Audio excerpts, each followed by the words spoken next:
함께 기도하겠습니다. 참 사랑의 하나님 감사합니다. 오늘도 저희들을 사랑해 주셔서 우리 주님께서 저희들과 동행해 주심을 알려주시고자 저희들에게 하나님의 영으로 우리의 마음 안으로 들어오시고 우리의 영혼 안으로 들어오셔서 우리와 함께 하시며 우리를 동행하시며 우리를 지키시며 인도하시니 감사합니다. 오늘도 주시는 말씀을 통하여 이 하루의 삶이 하나님의 은총 안에 거하고 있음을 감사하며 깨달으며 살아갈 수 있도록 그 말씀 주실 줄로 믿고 예수님의 이름으로 기도드립니다. 아멘. 자, 하나님 말씀 나눕니다. 어제 우리가 나눴던 말씀과 같은 본문인 우리 마가복음 14장 17절 이하 31절까지입니다. 마가복음 14장 17절 이하 31절까지입니다. 먼저 하나님 말씀을 같이 읽겠습니다. 저물매 그 12를 내리시고 가서 다 앉아 먹을 때에 예수께서 이르시되 내가 진실로 너희에게 이르노니 너희 중에 한 사람 곧 나와 함께 먹는 자가 나를 팔리라 하신대 그들이 근심하며 하나씩 나는 아니지요 하고 말하기 시작하니 그들에게 이르시되 12 중에 하나 곧 나와 함께 그릇에 손을 넣는 자니라. 인자는 자기에 대하여 기록된 대로 가거니와 인자를 파는 그 사람에게는 화가 있으리로다. 그 사람은 차라리 나지 아니하였더라면 자기에게 좋을 뻔하였느니라 하시니라. 그들이 먹을 때 예수께서 떡을 가지사 축복하시고 떼어 제자들에게 주시며 이르시되 받으라 이것은 내 몸이니라 하시고 또 잔을 가지사 감사기도 하시고 그들에게 주시니 다 이를 마시매 이르시되 이것은 많은 사람을 위하여 흘리는 나의 피 곧 언약의 피니라. 진실로 너희에게 이르노니 내가 포도나무에서 난 것을 하나님 나라에서 새 것으로 마시는 날까지 다시 마시지 아니하리라 하시니라. 이에 그들이 찬미하고 감난산으로 가니라. 예수께서 제자들에게 이르시되 너희가 다 나를 버리리라. 이는 기록된 바 내가 목자를 치리니 양들이 흩어지리라 하였음이니라. 그러나 내가 살아난 후에 너희보다 먼저 갈릴리로 가리라. 베드로가 여짜오되 다 버릴지라도 나는 그리하지 않겠나이다. 예수께서 이르시되 내가 진실로 내게 이르노니 오늘 이 밤 닭이 2번 울기 전에 네가 3번 나를 부인하리라. 베드로가 힘있게 말하되 내가 주와 함께 죽을지언정 주를 부인하지 않겠나이다 하고 모든 제자도 이와 같이 말하니라. 아멘. 우리는 어제 이 길게 기록되어 있는 이 본문을 가지고 1차적으로 한번 말씀을 나눴습니다. 특별히 어제 우리가 나눴던 것은 이 본문이 갖고 있는 이 특별한 이 구조를 통하여 우리가 깨달아 알아야 할 우리 주님의 말씀이 있다는 사실을 우리가 함께 접했었죠. 그래서 결국은 양쪽 가운데 유월절 식사인 당신 그리스도라는 참된 생명의 양식을 가운데 두고 양쪽 배반하고 파는 자 곧 우리 이 세상이며 그리고 예수님을 부인하는 그 모든 이 세상에 대하여 우리 주님 끌어안으시고 그리고 당신 가운데 있는 그 중앙으로 성소로 혹은 그 광야 미드바르니까 말씀이 있는 곳 그 문자적 의미와 상징적 의미를 동시에 갖고 있는 그 당신 생명나무로 오신 당신으로 말미암아 우리를 구원해 내셔서 우리가 결국 그를 다 버릴 수밖에 없었지만 그에게 다 다시 돌아올 수 있도록 하시겠다라는 화 있을 진조에서 복 있을지어다를 우리를 넘겨주시는 그런 말씀을 이 구조 안에 담아 놓으셨다라는 것을 우리가 총론적으로 한번 살펴보았습니다. 그래서 우리는 결코 우리 주 예수 그리스도로 말미암아 실족당할 자들, 그래서 예수님을 버리고 내 뜻과 내 삶으로 그냥 육신이나 살아가는 그런 삶을 살아가는 자들로 우리를 불러내신 것이 아니죠.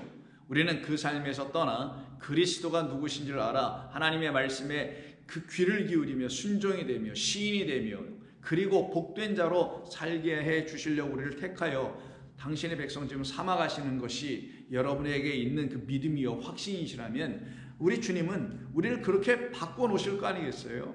당신의 권세와 능력으로 우리를 그렇게 바꿔놓으시죠. 근데 누구에게 이런 일을 하시냐? 소망하는 자들과 이 말씀을 그렇게 깨달아 아멘 맞습니다라고 하는 그 같은 사람들에게는 하나님께서 당연히 그 같은 일을 해 주시게 되죠. 그래서 어제 우리는 이 예수님을 다 버린다고 했습니다. 근데 그들 모두는 나는 아니지요, 나는 아니지요 했죠. 그리고 마지막 31절에서도 베드로가 대표로 나는 죽을지언정 부인하지 않을 겁니다 했더니 베드로만 이 말을 하지 않고 베드로가 선창하니까 나머지 11제자가 다 복창을 하네요.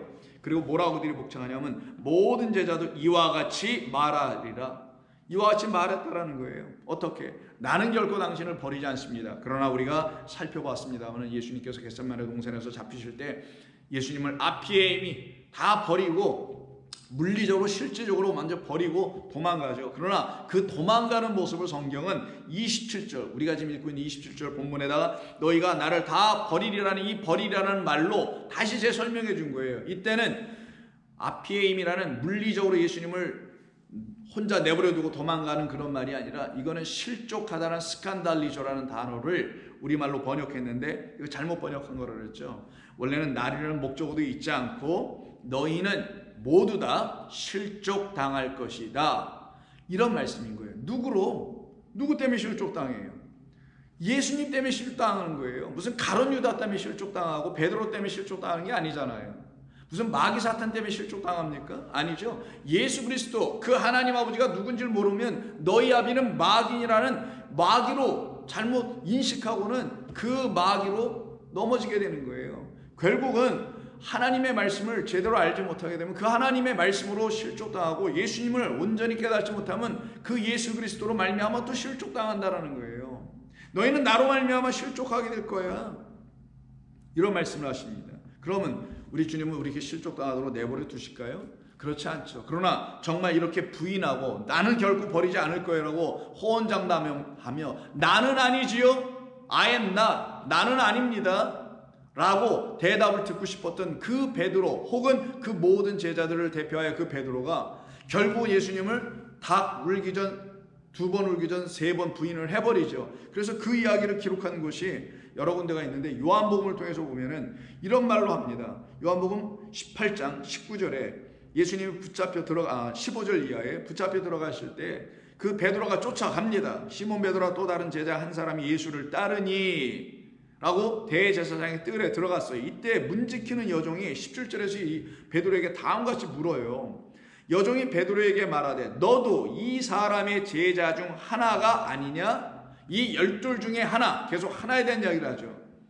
너 12 중에 하나 아니냐? 그 하나는 누구였었어요? 너희들 중에 하나가 나를 팔리라. 나와 함께 먹는 자 중에 하나가 나를 팔 거고 나와 함께 이 그릇에 손을 넣는 자 중에 하나가 나를 팔 거라 그랬잖아요. 그 중에 하나가 베드로였었고요. 다른 제자들도 하나 있는데 이때 베드로가 여기서 떡하니 너도 그 12 중에 하나. 어떤 의미에서 하나? 오늘 본문과 연관해서 보세요. 나와 함께 먹었던 그 예수와 함께 먹었던 그 하나 아니었느냐라고 여종이 묻는 거 아니겠습니까? 너 예수와 함께 그 6월절 마지막 식사 때 그 그릇에 함께 손 놓고 먹었던 같은 음식을 먹었던 그런 사람 아니냐? 라고 묻는 거 아니겠냐? 그래서 너 베드로야. 좀 얼굴이 익숙한데 어디서 본 것 같은데 너 그 제자 중에 하나가 아니냐? 하니 그가 베드로가 말하되 뭐라고요? 우크 에고라고 합니다. 아까 본문에서는 19절에서 각각 한 사람씩 나는 아니지요, 나는 아니지요, 아니죠, 저는 이렇게 대답했을 때는 메티 에고인데 아주 강하게 부정하는 거고 여기는 우크 나는 아니야 이렇게 표현하더라는 거예요. 이렇게 대답하더라는 거예요. 좀 아이러니하죠. 나는 아니지요 했던 그가 이제 여기서는 또 뭐라고 대답해요? 또 다시 똑같은 말 나는 아니지 이렇게 또 얘기하더라는 거예요. 근데 질문이 서로 달라요. 첫 번째 나는 아니죠라는 그런 대답을 했던 건 다음과 같은 예수님의 질문 때문에 그랬던 거 아닙니까? 오늘 본문에 그 18절과 20절에 있는 어떤 거 너 이 중에 하나가 나와 함께 먹는 너희 중에 하나가 나를 팔 거야. 나와 함께 한 튼 그릇에 손을 넣는 자가 나를 넘길 거야 라고 하는 이 말씀 거기에 대해 나는 아니죠 했죠. 근데 여기 지금 여종은 뭐라고 합니까? 진짜 이건 신분의 노예 종이에요. 이 여자 종이 베드로에게 너 그 중에 하나 아니야? 그럼 뭐라고 대답해야 되겠어요? 이쯤 오면은 내가 그 중에 하나야. 내가 예수 판자야. 내가 예수 부인한 자야 라고 대답하는데 아직은 이게 안 돼요. 왜? 진짜 부인하고 예수님 말씀하신 대로 닭 2번 울기 전에 3번 부인하는 일이 일어나야만이 내가 큽니다라는 대답이 결국은 나올 거 아니겠냐고. 근데 여전히 뭐라고 그래요? 나 아니야, 나 아니야 계속 부인해요. 여종을 등장시켜 여종을 사용하여까지 하나님은 지금 베드로를 불러내시는 거잖아요. 근데 언제까지 이가 온전한 대답을 못하고 예수님을 온전히 시인하지 못해요? 언제까지는? 닭 2번 울기 전까지는. 결국은 또 한 번 부인하게 되는 일이 벌어지죠. 그래서 어디서 또 한 번 하냐면 25절을 보시면 시몬 베드로가 서서 불을 쬐더니 사람들이 묻되 너도, 이제는 모든 사람이 물어요. 너도 그 12 제자 중에 하나가 아니냐? 베드로가 부인하여 이르되 나는 아니라 우크에고, 나는 아니야 라고 대답해요. 세 번째 또 한 번 묻습니다. 그랬더니만 그가 또 부인하니 곧 닭이 울더라. 2번째 울었던 거죠. 이 일로 인해서 결국 베드로는 어떻게 됩니까? 마음에 진짜 근심이 옵니다. 오늘 본문에서 뭐라 그랬어요?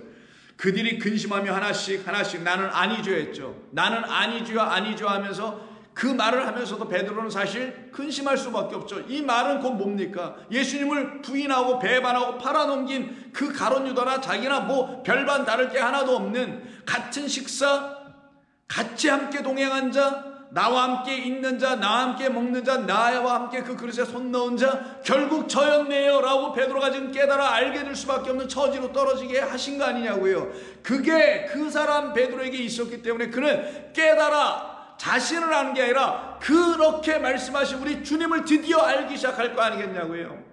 내 자신이 이 정도밖에 안 되라고 하는 자책하는 자기 자신을 알아가는 정도로 끝나는 게 아니라는 것. 신앙생활은 그건 세상 사람들이 자기 반성이라 하고 회개하는 그런 차원에 머물러는 거고, 우리는 그것을 통하여 나를 이렇게 끌고 가신 우리 하나님이 계시네, 나를 이렇게 만들어가고 계시는 하나님이 계셨네, 나를 이렇게 부인하게 하고 나로 하여금 그 예수님을 부인하게 하신 우리 주님이 계셨네, 그럼 나는 화 있을진전데 어찌하나. 근심이 진짜 되는 거예요. 이때부터는 그런 근심할 수밖에 없는 그 제자 베드로를 오늘 본문인 마가복음 15장 이 부인하는 이야기 속에서 15장에서는 이 닭이 2번 딱 우니까 14장입니다. 14장 마지막 끝절 72절에서 닭이 곧 2번째 울더라. 이에 베드로가 예수께서 자기에게 하신 말씀, 곧 어떤 말씀?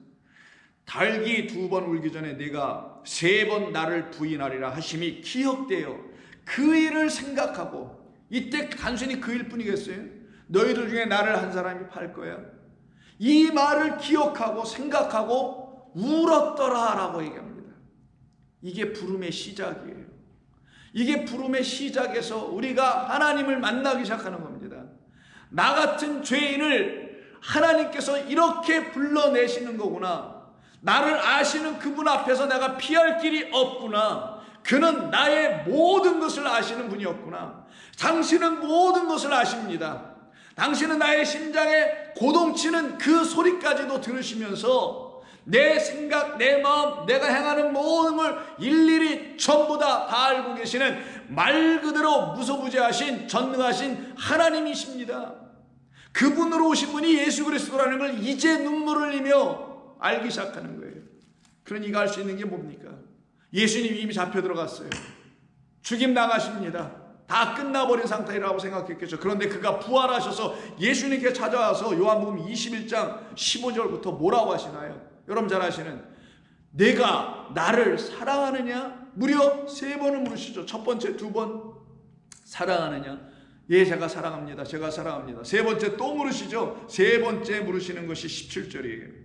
3번째 이르시되 요한의 아들 시몬아 네가 나를 사랑하느냐 하시니 주께서 3번째 내가 나를 사랑하느냐 하심으로 베드로가 다시 근심을 해요. 다시 근심합니다. 이 근심하다 루피오라는 단어인데, 이게 오늘 본문의 19절에 있는 제자들이 근심하여 각각 대답하기를 저는 아니지요, 나는 아니지요 했던 그때 근심과 똑같은 근심을 하네요. 진짜 눈물을 흘리고 나는 그럼 어찌하나, 내가 예수 배신하고 예수 부인하고 그리고 예수를 내가 버린 자인데 나는 그럼 어찌하나, 내 영혼은 어찌하나. 단순히 그의 양심에 대한 호소, 지적이 아니라, 그 양심은 무슨 찔림 당함이 아니라 그 영혼이 지금 산산조각 말 그대로 멘붕이 온 거겠죠. 나는 어찌해야 하나. 근심이 되는 거예요. 그래서 베드로가 근심이 돼요. 뭐라고 합니까? 당신은 다 아시잖아요. 내가 당신을 배반할 것도 내가 당신을 부인할 것도 아셨잖아요. 그럼 내 안에 이제 부끄럽지만 당신을 사랑할 수밖에 없는, 뒤늦었지만 당신을 사랑할 수밖에 없는 것을 내가 이제는 압니다. 그러니 당신은 나를 압니다. 그래서 대답하기를 주님 모든 것을 아시오매 내가 주님을 사랑하는 줄을 주님께서 아시나이다. 그러냐? 주께서 이르시되 그러면 내 양을 먹이라. 이때부터 시작입니다. 우리 주님으로부터 그 양된 잃어버린 양된 베드로가 다시 주님에 의해서 발견된 양 99대 1이라는 그 한 마리 양 발견된 양 되어 예수님의 등에 엎혀져서 그 사랑받음을 내가 당신의 사랑 안에 있음을 당신이 알며 그 사랑 내가 받으니 내가 당신 사랑하지 않을 수 없음도 당신은 다 아십니다. 그러냐? 그러면 너는 내 양을 먹이라. 무엇으로 먹일 거예요? 내가 너에게 세상 죄를 지고 하는 어린 양, 내가 나를 유월절에 그 식사 나 먹지 않으면 너희는 죽으니 나를 너에게 내준 것처럼, 그래서 너희가 나를 먹은 것처럼 내 양들도, 너 같은 내 양들도 너 가서 나로 먹여라. 나를 그들에게 양식으로 주어라. 이게 지금 사랑하는 것에 대한 대답이에요. 그래서 그리스도인의 사랑은, 세상에 대한 그리스도인의 사랑이라는 걸 보여주는 것은 그리스도 예수를 먹이는 거에 가서 그를 먹이지 못하면 그를 세상을 사랑하는 것이 아니기 때문입니다. 그게 바로 베드로였던 거예요. 바로 그와 같은 우리들 결국은 어떻습니까? 하나님이 하신 말씀의 뜻이 무엇인지를 알지 못하면, 결국 그리스도께서 우리에게 오셔서 하신 것이 무엇인지를 알지 못하면 그 알지 못하는 무지가 그에겐 지식이 돼요. 말이 좀 이상하지만 무지가 지식이 돼요. 무지로 채워진 그의 지식이 그를 실족하게 할 것이며 그리고 근심에 빠지게 합니다. 그게 사실 우리의 신앙생활의 시작이에요. 그렇게 근심으로 시작하나, 그렇게 화 있을 진저로 시작하나 우리를 근심에서 기쁨으로 바꿔주시고 화 있을 우리를 복된 자로 바꿔주시는 분은 하늘의 하나님 한 분밖에 없는 것입니다. 그래서 요한복음 16장에 보시면 우리 주님이 16절부터 이런 말씀을 하시죠. 조금 있으면 너희가 나를 보지 못하겠고, 이게 6월절 식사 때 계속 하시는 말씀이에요. 조금 있으면 나를 보지 못하겠고 조금 있으면 또 나를 보리라. 나는 죽고 떠나가 예수는 너희가 더 이상 보지 못하지만 엠마오 제자에게 다시 나타났었을 때 그들이 보았던 건 껍데기 예수, 육신의 예수가 아니라 그들의 마음을 뜨겁게 했던 말씀을 다시 가르쳐 하나님의 양식인 당신의 영을 부어주심으로 그들이 예수를 보나 예수는 사라지고 그들 안에 성령만 충만하게 된 것처럼 너희는 잠시 후에 또 나를 보리라. 엠마오 제자처럼 다시 보게 되는 일을 만들어 주실 거라는 거예요. 그러면 보지 못할 때는 근심에 빠지나 신랑 뺏길 때는 근심하고, 신랑 뺏기면 잔치 끝나고 눈물 통곡할 수밖에 없지만 말과 똑같은 거죠. 그 말과 같은 말이죠. 17절 제자 중에서 서로 말하되 우리에게 말씀하신 바 조금 있으면 나를 보지 못하겠고 또 조금 있으면 나를 보리라 하시며 또 내가 아버지께로 감이라 하신 것이 무슨 말씀이냐, 이걸 뜻하는 것을 이해하지 못했죠. 또 말하되 조금 있으면이라 하신 말씀이 무슨 말씀이냐, 무엇을 말씀하시는지 우리가 알지 못하노라 하거늘 예수께서 그 묻고자, 서로 막 묻고 있어요. 묻고자 함을 아시고는 예수님이 말씀해 주십니다. 뭐라고요? 내 말은 조금 있으면 나를 보지 못하겠고 또 조금 있으면 나를 보리라 함으로 너희가 이 말로 서로 문의하느냐? 대답을 갖지 못해서 답이 없어서 서로 계속 묻기만 하느냐? 내가 진실로 진실로 너희에게 이르노니, 너는 아멘 할 거라는 거야. 나중에 너희는 곡하고 애통하겠으나, 너희는 나를 빼앗김으로 애통하겠으나 세상은 내가 사라져 줌으로 기뻐할 것이다. 그때 세상은 육적 존재들은 내가 없으면 기뻐하겠지만 너희는 내가 육으로 너희들을 지어내려고 너희를 불러낸 게 아니라 육적인 세상에 있는 너희들을 영으로 내가 다시 지우기 위해서 너희를 불러냈으니 너희들은 곧 조금 있으면 나를 보게 되는 그 영광이 있을 것인데, 그러면 너희는 지금은 고통하고 곡하고 애통하겠으나 세상은 기뻐하겠지만 너희는 지금 근심하겠으나 너희의 근심이 도리어 기쁨이 되리라. 언제? 여자가 해산할 날이 되어 아들을 딱 낳으면 그 모든 근심이 다 사라지고 그에게 기쁨으로 그 아들이 떡하니 주어지는 것처럼 생명 얻는 역사가 너희에게 나타나게 되고 이루어지게 되면은 너희는 더 이상 근심하는 자 나는 아니지요 라고 나를 팔거나 부인하거나 배신하거나 떠나가는 자 도망가는 자가 아니라 도망했던 그런 삶이 다 끝나고 너희들은 기쁨을 갖게 되는데 그 기쁨은 도저히 어느 누구도 뺏을 수 없는 기쁨이 될 것이다. 22절 지금은 너희가 근심하나 내가 다시 너희를 보리니 너희 마음이 기쁠 것이요 너의 기쁨을 빼앗을 자가 없으리라. 그래서 막달라 마리아가 예수님을 요한복음에서 만났을 때 너무 기뻐했잖아요. 너무 기뻐했지 않습니까? 그래서 예수를 막 만지려고 잡으려고 그랬었죠. 23절 그날에 너희가 아무것도 내게 묻지 아니하리라. 내가 진실로 진실로 너희에게 이루노니 너희가 무엇이든지 아버지께가 아니라 그랬죠. 거기 아버지를 구하는 것을 내 아버지를 구하면 내 이름으로 반드시 너희는 받게 될 거야. 전부 다 아버지께 뭘 구하는 것으로 우리가 뭐 이 땅에 있는 것이나 구하러 살려고 구하기 위해서 그런 것을 찾으려고 우리가 예수님 믿는 겁니까? 아니잖아요. 세상에 알 수 없는 것을 우리에게 주셨기 때문에 그거 구하고 그거 구함이 우리에게 발견되어졌기 때문에 믿는 거 아닙니까?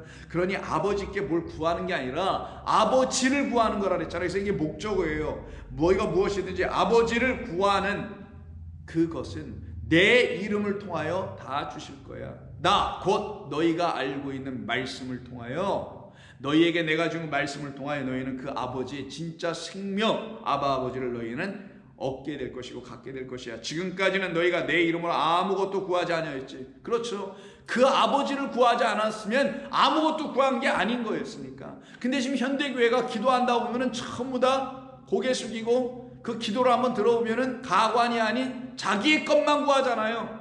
자기의 것. 자기가 생각한 그 필요한 것들. 누구에게? 아버지께. 아버지를 구하지 않고 왜? 그 아버지가 자기 안에 있다고 생각하니까 아버지는 안 구하고 아버지가 나에게 주셔야 한다고 생각하는 자기의 쇼핑 리스트죠. 소위 자기가 뭘 사야 될 것을 쭉 써놓고 그걸 구하고 자기의 문제 해결돼야 될 부분을 쫙 써놓고 그리고 무슨 또 기도 수첩이라 해서 해결되고 응답받은 거 뭐 체크까지 한다고 하는 분이 계신다는데 뭐 우리 교회는 그렇지만 지금 일어나는 겁니까 이게? 지금까지는 너희가 내 이름으로 아무것도 구하지 아니하였으나 아멘 저 구하지 못했습니다.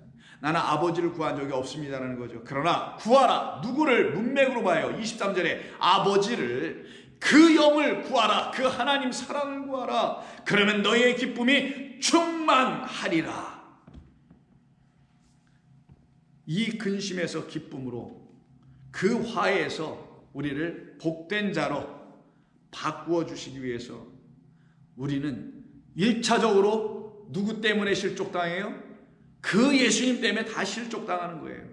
근데 그 예수님 때문에 실족당한다는 말의 의미는 그 예수님이 우리에게 걸림돌이 되어 오셨다는 이유는 우리가 다른 거에 의해서 이미 걸려 넘어지고 있었는데도 불구하고 우리 이미 다 실족하여 있었음에도 불구하고 자기 자신들이 하나님을 믿는다는 어떤 신앙체계 어떤 교리체계 어떤 전통과 유전체계 아래서 나는 실족하지 않았어. 내가 하나님을 얼마나 잘 믿는데 내가 얼마나 신실하게 주님을 따라가는데 라고 하여 자기가 실족한지도 모르고 착각하고 있는 그들을 깨우쳐 주려고 아니야 너희들 실족하고 있어.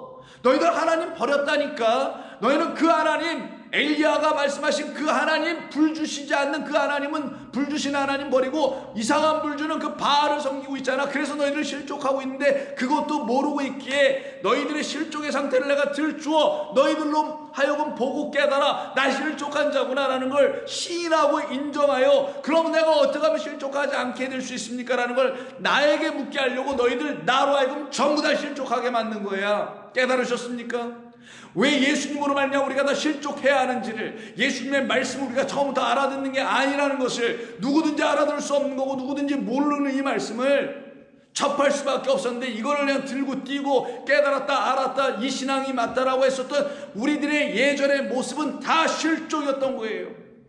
근데 그 실족은 예수님으로 말미암아 알게 됐잖아요. 그러면 내가 실족하였다라는 걸 알게 된 게 복입니까? 화입니까? 그걸 모르는 게 화고 그걸 알면 복이 그에게 시작되는 거 아니겠냐고요. 그래서 실족하게 되는 것이 우리에게 나타나면 화 있을 진저 같아 보이나 그것을 알게 되면 화가 더 이상 내게 임하지 않게 되는 거예요. 실족하지 않다고 생각하는 바리새인과 서기관들, 너 화 있을 진저라고 하잖아 그들에게. 왜? 나는 실족한 적이 없는데요. 예수님이 오셔서 그들을 실족하게 하고 계심에도 불구하고 나는 실족하지 않는데요라 끝까지 주장하는 그들이 바로 화 있을 진저예요. 그러나 거기서 우리를 건져내시죠. 무엇으로? 그 화 있으리로다. 오늘 본문 21절에 화 있으리로다. 차라리 태어나지 않았으면 좋았거니와. 누구? 가룟 유다를 놓고 말씀하는 거예요? 아닙니다. 가룟 유다를 통하여 우리 모두가 당신으로 말미암아 실족했다라는 것, 우리는 이미 하나님을 알지 못하는 다른 어떤 존재들에 의해 가르쳐진, 어떤 종교들에 의해 배워진, 습관화된 어떤 삶의 특수성 때문에 전부 다 실족한 상태에 있었다라는 것을 알지 못하면 차라리 태어난 것 자체가, 이 땅에서는 육으로 산다는 것 자체가 너에게 너무나 무익한 것이다. 그러니 차라리 태어나지 않는 것이 더 좋았을 뻔했다라는 의미예요. 이거는 가룟 유다 그 사람을 놓고 단순하게 말씀하시는 그런 얘기가 아니라, 그러면 당신으로 하여금 우리를 더 이상 실족하지 않게 하시고요, 화 당하지 않게 해주시기 위해서 그 다음에 곧바로 나오는 게 가운데 중앙에 있는 뭐라고요? 유월절 식사가 해서 들어오는 거예요. 왜 유월절 식사 바로 앞에 화 있으리로다라는 말이 왜 나오는지 아시겠죠, 여러분? 그럼 이것을 먹어라, 받아라, 왜 말씀하신 거예요? 이걸 먹고 마시고, 이거 무엇? 여기서는 비유로 보여주시려고 떡과 잔을 드셔서 말씀하신 것이지만 당신이잖아요. 그 떡과 포도주로 오신 당신으로 말미암아 너희들은 실족당하게 하지 않을 거야. 그럼 너희들이 실족당한 상태를 보여주는 말씀이 있어야 될 거 아니겠어요? 우리가 어떻게 실족을 지금 당하고 있는 것인지를 알려주는 말씀이 있어야 되겠죠. 그것을 마가복음 9장에서 말해줍니다. 마가복음 9장에 보시면은 실족하는 것에 대해서 예수님께서 말씀을 합니다. 9장 38절 이하에 쭉 말씀이 있는데 그 중에 8절부터 읽어보죠. 요한이 예수께 여짜오되 선생님, 우리를 따르지 않는 어떤 자가 주의 이름으로 귀신을 내쫓는 것을 우리가 보고 우리를 따르지 아니함으로 금하였나이다. 예수께서 그 사도 요한이에요. 이거는 그 요한에게 말하기를 금하지 말라. 내 이름을 의탁하여 능한 일을 행하고 즉시로 나를 비방할 자는 없게 된다. 우리를 반대하지 않는 자는 우리를 위하는 자니라. 누구든지 너희가 그리스도에게 속한 자라 하여 물 한 그릇이라도 주면 내가 진실로 너희에게 이루노니 그가 결코 상을 잃지 않으리라. 또 누구든지, 이 말씀이 궁금하시면 예전에 우리가 했던 9장을 보시면 다 나옵니다. 유튜브에 다 있으니까 지금 여기서 그 말씀을 할 수가 없어서 그러니까요, 한번 찾아보시고요. 42절, 또 누구든지 나를 믿는 이 작은 자들 중 하나라도 실족하게 하면 차라리 연자 맷돌이 그 목에 매어 바다에 던져지는 것이 나으리라. 이때 실족이 나와요. 누구든지 나를 믿는 이 작은 자들 중에 하나라도 실족하게 하는 자, 누군가 있으면 그는 이렇게 될 거라는 거예요. 만일 내 손이 너를 범죄하게 하거든 찍어버리라. 그럼 이때 실족하게 하는 게 뭐라는 거예요? 곧바로 내 손이, 이렇게 하니까 손이네요. 손이 실족하게 한다는 거예요. 그걸 범죄로 지금 바꿔 쓰신 것 뿐이에요. 찍어버려라. 실족하게 하는 거 버려라. 영생에 들어가는 것이 두 손을 가지고 지옥에 곧 꺼지지 않는 불에 들어가는 것보다 나으니라. 그 손이 실족하고 있으면 손 잘라버려라. 두 손 가지고 들어가는 게 아니라 내가 주는 그 하나로 들어가는 거니까 그 손 잘라버리라는 그런 의미죠. 내 손으로만 되는 거야, 내 양식으로만 되는 거야 라는 의미를 지금 주시는 거예요. 45절, 만일 내 발이 너를 범죄하거든 찍어버리라. 다리 저는 자로 영생에 들어가는 것이 두 발 가지고 지옥에 던져지는 것보다 나으니라.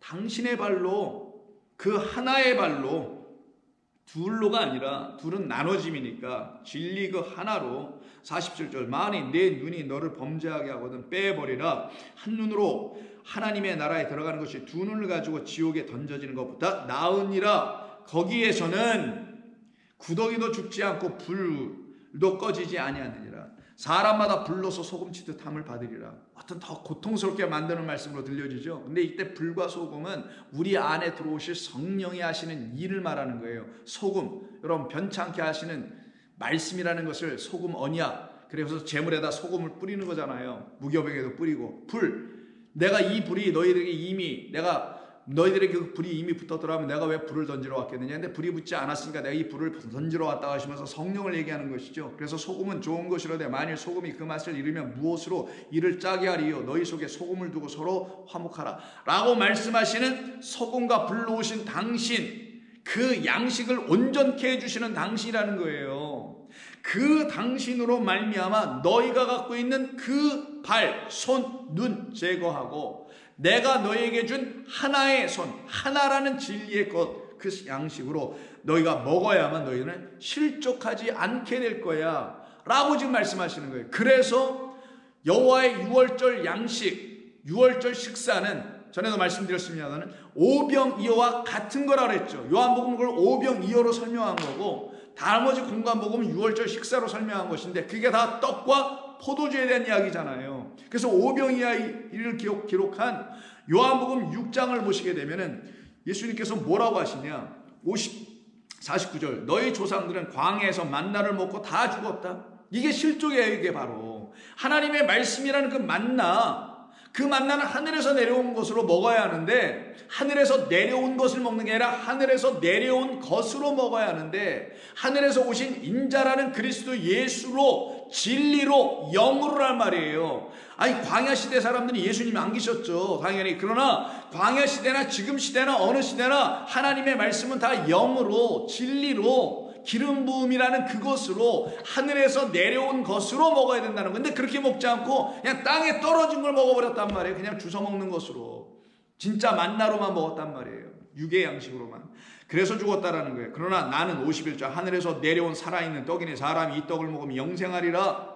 그래서 내가 생명의 떡이요 내가 생명의 살이다. 그래서 55절 내 살은 참된 양식이요 내 피는 참된 음료라 라고 말씀하신 이 오병이어의 말씀 속에는 지금 이 떡은 이 떡은 내 살이요 이 잔은 내 피요 곧 언약의 피라고 말씀하신 그 말씀 6월절의 그 식사가 바로 오병이어를 통하여 다시 말씀하셨던 이유는 당신이 내어주시는 말씀만이 우리를 살려내게 하여 더 이상 실족하는 배반, 팔아넘김, 그리고 부인하는, 시인하지 못하는 이런 삶을 끝을 내게 하여 화해에서 복으로 넘겨주실 거라는 걸 약속하는 거란 말이에요. 그것은 곧 나, 가운데 있는 중앙에 있는 나, 동산 중앙에 있는 나라는 그 생명을 주는 나무로 너희가 만나야 돼.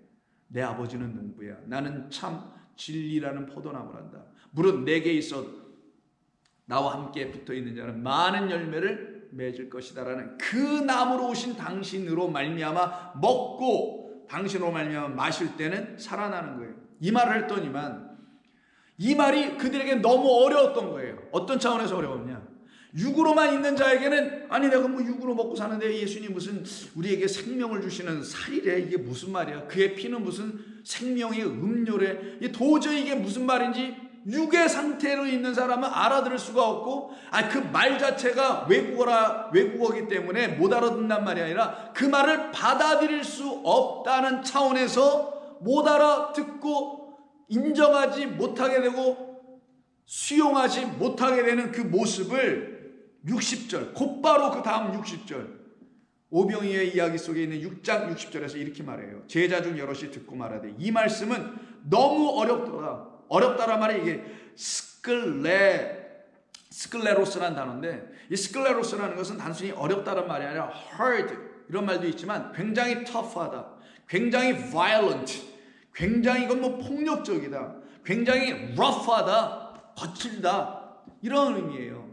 그래서 우리가 벼를 그 정미해 가지고 그걸 쌀로 해서 밥을 지어 먹을 때 여러분 현미라는 게 있죠. 현미라는 건 그걸 덜 벗겨낸 거예요. 완전히 벗겨내면 하얀 쌀 백미가 되는 거고 덜 벗겨내면은 뭐 7분도 8분도에서 멈춰버리면은 이게 현미가 되죠. 현미는 입에 넣으면 까칠해요. 바로 이렇다라는 거예요. 이들은 지금 이걸 까칠해서 이거 무슨 맛이야? 맛도 없고 불편해 먹기 이 말로 지금 표현해서 썼는데 사실 알아듣지 못함, 받아들일 수 없음, 인정해 줄 수 없음, 수용할 수 없음. 아니 왜 당신이 죽어야 돼요? 왜 당신 자꾸만 죽는다는 얘기를 하는 거예요? 우리는 당신 믿고 쫓아와서 부귀영화는 그렇다 치고 적어도 이 땅에 좀 독립이라도 오든가 이 로마 식민 치하에서 이 불쌍하게 살아오고 있는 우리 내 백성들, 우리 백성들 어떻게 해방을 시켜주든가, 이런 대의적인 것이라도 좀 이루고 살아가기를 원해서 이렇게 쫓아왔는데, 아니 죽으신다니, 우리가 이걸 어떻게 받아들여야 되겠어요? 라는 차원에서 거부하고 있는 거예요. 못 알아들었다라는 말도 있지만 듣기 싫어서도 거부하고 있는 겁니다. 왜? 자기들의 인간 생각, 육적 생각과 맞지 않거든. 왜? 예수의 말은 영이거든요. 당신의 말은 육이 아니라 영이란 말이에요. 육적인 존재들에게 준 말이 아니라 그 육적인 존재들을 영으로 바꾸시는, 하나님의 것들로 바꾸시기 위해서 주시는 말씀들이기 때문에 육적인 상태에서는 이게 들려지도 않고 깨닫지도 못할 뿐만 아니라 수용하고 받아들이고 인정해 주고 싶지도 않은 말로 들려질 수밖에 없게 되는 거예요. 그래서 여럿이 듣고 말하되 이 말씀은 어렵도다, 하나님의 말씀이 어렵도다, 이런 차원이겠죠. 이게 단순히 이 말씀이 어렵다는 그런 말이 있으면 아니죠. 육적으로 여전히 남아있기 때문에 이렇게 표현할 수밖에 없는 상태에 있는 것이죠. 누가 들을 수 있느냐? 누가 이 말을 듣겠느냐? 예수께서 스스로 제자들이 이 말씀에 대하여 수근수근거린 줄 아시고 이르시되 이 말이 너희에게 걸림이 되느냐? 이 단어가, 이 걸림이 되느냐가 스칸달이죠. 이 말로 인하여 너희가 지금 실족하고 있느냐? 누구의 말로? 당신의 가르쳐 주신 말로, 오병이어의 표적을 통하여 기적, 이적 행하심을 통하여 그 안에 담아놓으신 뜻을 쫙 풀어주시는데, 이 풀어주는 말은 못 알아듣고 오병이어 기적만 쳐다보고 그 떡이나 또 먹으러 오려고 하고 있는 그들. 그래서 이 말로, 이 표적을 설명해주는 나의 이 진리 가르쳐주는 이 말로 너희들이 걸림이 되느냐? 걸림이 됐다는 건 어렵기 때문에, 깨닫지 못하기 때문에. 그러면 너희는 인자가 이전에 있던 곳으로 올라가는 것을 본다면 그땐 어떻게 하려고 그러냐?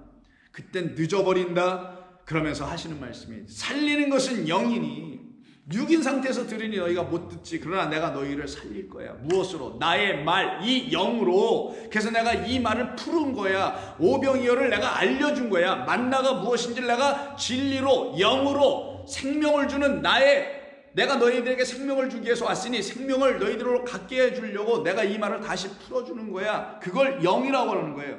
그때 그 말을 들어야 살아나는 거니까, 살리는 것은 영이니 육은 무익하니라. 내가 너희에게 이른 말은 영이요 생명이라. 내가 너희에게 이른 레마로 말하는 거지 로고스로 말하지 않는다. 그래서 레마는 영이요 생명이라. 그러나 너희 중에 믿지 않은 자들이 여전히 있느니라 하시니, 이는 예수께서 믿지 아니하는 자들이 누구며, 이때 나옵니다. 본문과 관계 있는 말. 이 깨닫지 못하고 이 유월절 양식으로 오신 여호와의 유월절 어린 양이 당신하는 것으로 단순히 그냥 교리로 성경이 써 있으니까 아는 정도가 되면은 어떤 일을 벌였냐? 예수님 전부 다 배신하고 파는 것처럼 여기서도 똑같이 그가 하신 말씀이 뭔지를 알아듣지 못하면 너희들은 날 팔 거야.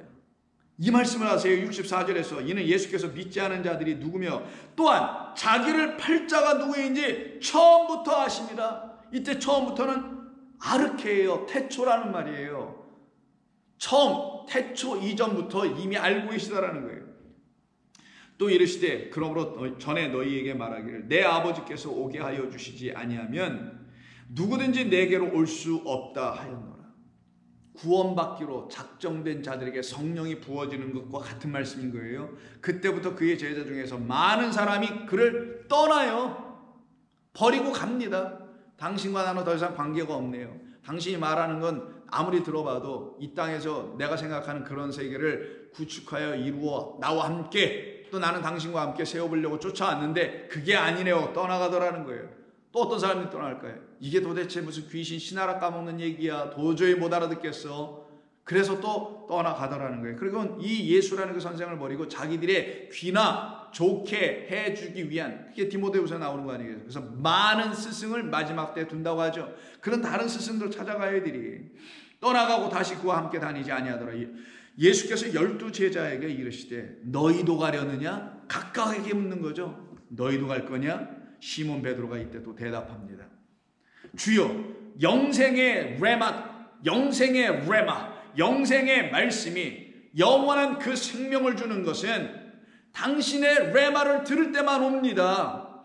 육적인 이야기, 세상 이야기, 이런 얘기를 우리에게 들려줄 때 우리가 영생을 가질 수 없죠라는 걸 알려주는 말. 주여, 영생의 말씀 레마가 주께, 그 살리는 말, 그 영의 말씀이 당신께 있는데 우리가 누구에게로 가오리까?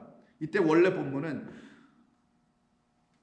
영생의 말씀이 주께 있는 게 아니라 당신은 갖고 있습니다. 그 영생의 말씀을, 이런 뜻이에요. 당신이 영생의 말씀을 갖고 계신데 우리가 누구에게 갑니까? 그 어느 누구도 그 말씀을 줄 수 없는데 우리가 주는 하나님의 거룩하신 자인 줄을 믿고 알았사옵나이다. 그때 예수님이 70절에서 다시 예수께서 대답하시되 내가 너희 12를 택하지 아니하였느냐?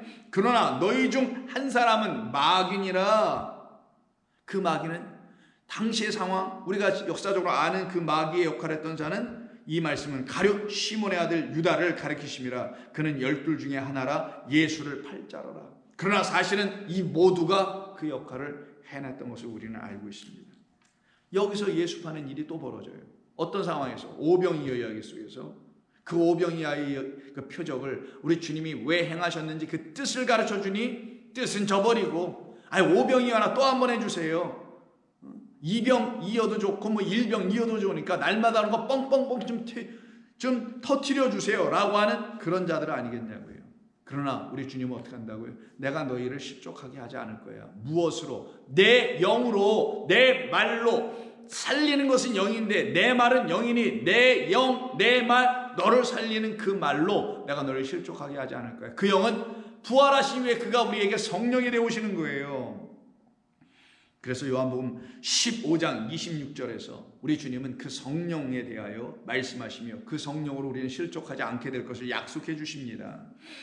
26절, 15장 26절. 내가 아버지께로부터 너희에게 보낼 보혜사 곧 아버지께로부터 나오시는 진리의 성령이 오실 때에 그가 나를 너희에게 올바로 온전하게 진리로 증언해 줄 거다. 그러면 그때 너희는 내가 누구인지 나의 말이 무슨 뜻인지 알게 될 거죠.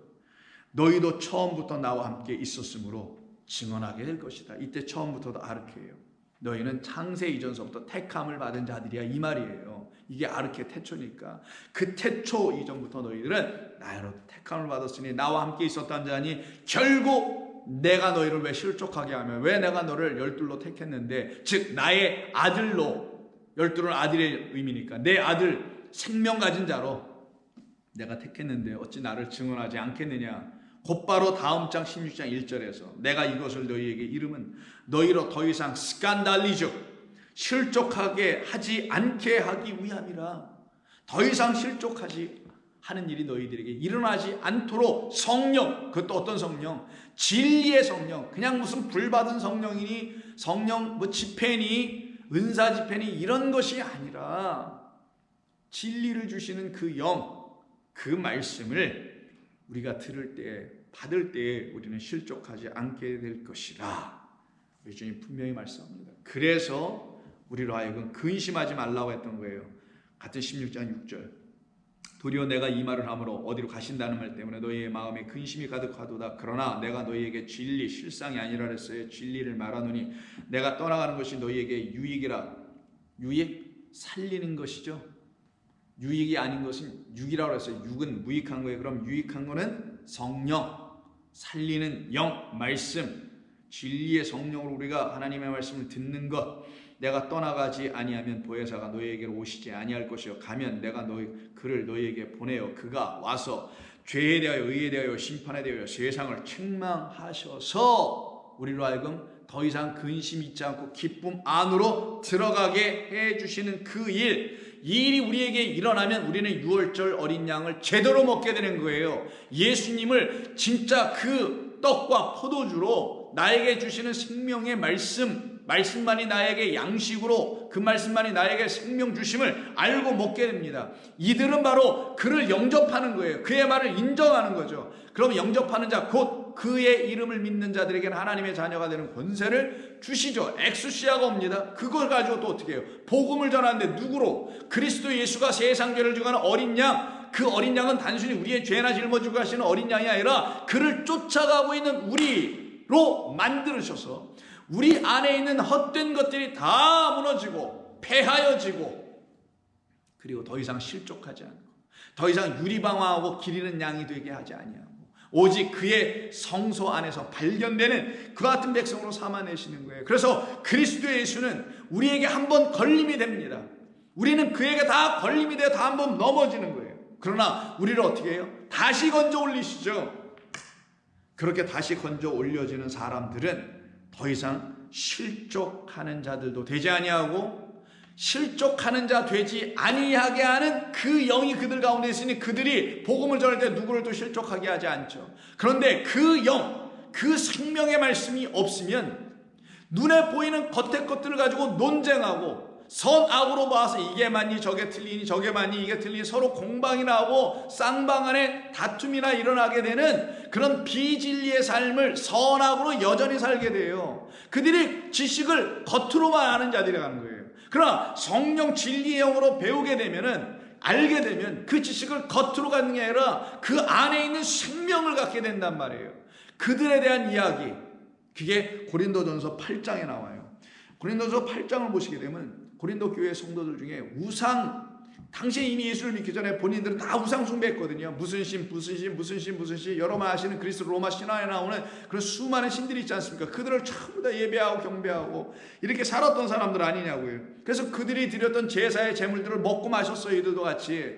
그럼 우리 지금 어떻게 해야 되는 거야? 앞으로는 이웃집 사람들이 우리 먹으라고 갖다 주고 같이 먹자고 하는 그런 우상에게 절했던 그런 음식을 먹으면 안 되는 거 아니야? 라고 그런 거에 대해서 염려하고 걱정하고 있는 상황이 있었고, 그걸 갖고 논쟁하고 이걸 또 어떻게 이해하나 또 교리를 만들려고 하고 있었던 그 고린도 교인들을 향하여 고린도전서 8장에서 바울은 다음과 같이 말합니다. 8장 7절. 그러나 이 지식은 모든 6절부터 읽어야 되겠네요. 그러나 우리에게는 곧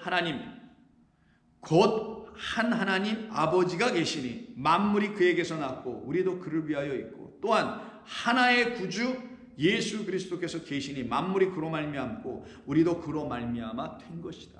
우리는 이제 그로 지어졌다. 우리는 세상의 것으로부터 지어져 거기서 나왔다. 우리에겐 더 이상 우상이라는 게 있지 않다. 우상은 말 그대로 허상이었구나. 진짜 하나님은 신은 한 분밖에 없는 거, 하나님 한 분밖에 없는데 그 하나님을 알지 못하면 나머지 모든 것들이 그 하나님의 가짜 역할들, 그렇게 잘못 보는 사람들에게 헛된 하나님으로 다 보여지는 것, 그래서 그들이 하나님이라고 말하는 건 다 우상일 수밖에 없다라는 것, 이걸 말하는 거예요. 그러나 이 지식은 모든 사람에게 있는 것은 아니므로, 이와 같은 깨달음 모든 사람에게 있는 것이 아니고 단계별로 차근차근 성령의 인도하심에 따라서 가겠죠. 알게 되겠죠. 그래서 모든 사람에게 다 있는 것은 아니므로 어떤 이들은 지금까지 우상에 대한 습관이 있어서 우상의 제물을 알고 먹는 거로 그들의 양심이 약하여지고는 더러워지느니라. 음식은 우리를 하나님 앞에 내세우지 못하나니 우리가 먹지 않는다고 해서 더 못 사는 것도 아니고 먹는다고 해서 더 잘 사는 것도 아니니라. 그런즉 너희의 자유가 믿음이 약한 자들에게 걸려 넘어지게 하는 그런 자유가 되지 않도록 조심하라, 이렇게 말을 해요. 근데 여기 자유가 아니고 또 각주에서 권리라고 했는데 이게 엑수시아예요. 왜 자유라고 번역을 하고 또 왜 각주는 또 이렇게 했는지 모르겠어요. 그냥 지워버리고요. 엑수시아, 권세입니다. 이건 권세, 권리가 아니고 권세예요. 능력이에요. 이건 어떤 능력이냐, 우리 안에 있는 능력. 그래서 엑수시아인데, 너희에게 하나님께서 주신 그 능력은 뭐에 근거한? 성령이 우리에게 권능으로 임하셔서 갖게 된 하나님의 아들됨의 능력, 하나님의 아들됨의 권세잖아요. 하나님의 아들 됐다는 건 생명의 말씀 우리 안에 있음이잖아요. 그것이 우리 안에 있으면, 그 권세가 있으면 믿음이 약한 자들에게 그 권세 가지고 걸려 넘어지게 하는 것이 되지 않도록 조심하라. 너희가 만약 진리가 정말 있냐? 그러면 그 진리로 구원하게 하는 진리가 되어야지 라는 말이에요. 근데 실족하게 해서는 아니 되지.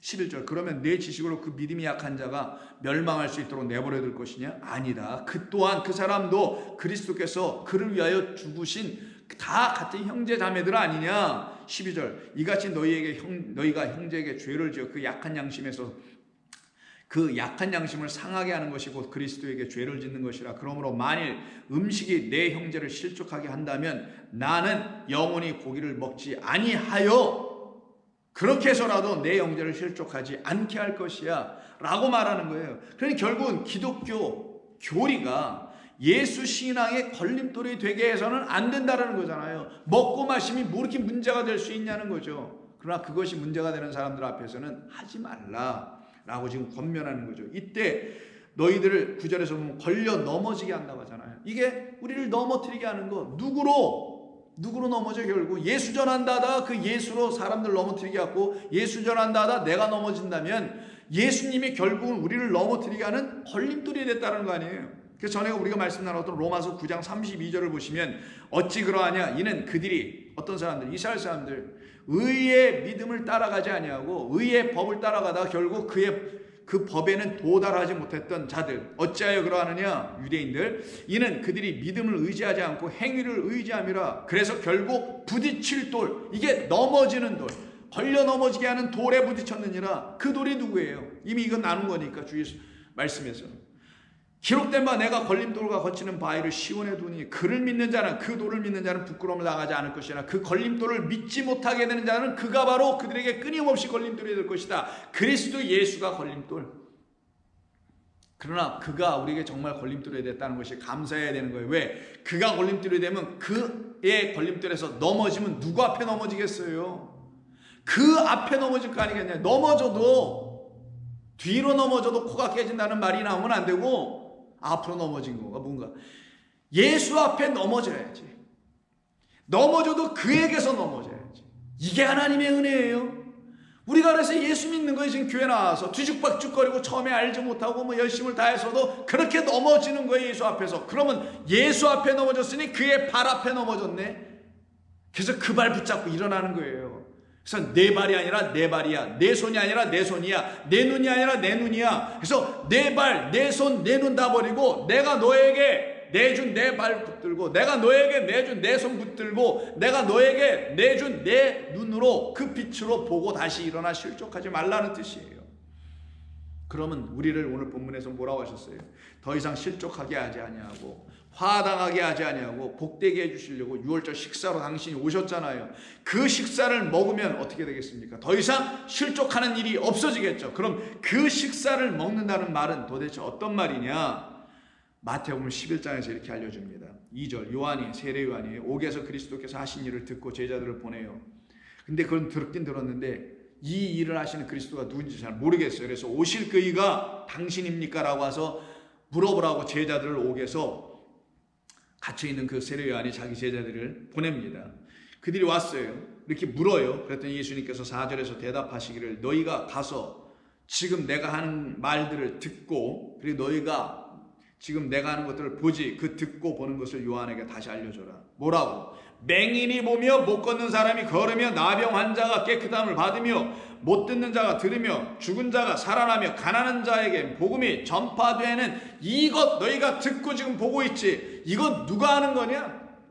오실 그이가 하는 거란다. 누구에게? 그 맹인들에게, 그 다리 저는 자들에게. 자기 다리 성하다고 자기 눈 온전하다고 했지만 그 눈 성한 것 아니었고, 그 다리 성하지 못하고 나 가난한 자, 나 문둥병 걸린 자라는 사실을 비로소 그 예수라는 걸림돌 앞에 넘어져 보니 예수로 말미암아 내가 어떤 존재인지를 알게 되었다라는 거예요. 그때 그걸 알게 하시는 분이 오면 그 사람은 복이 있는 것이란다.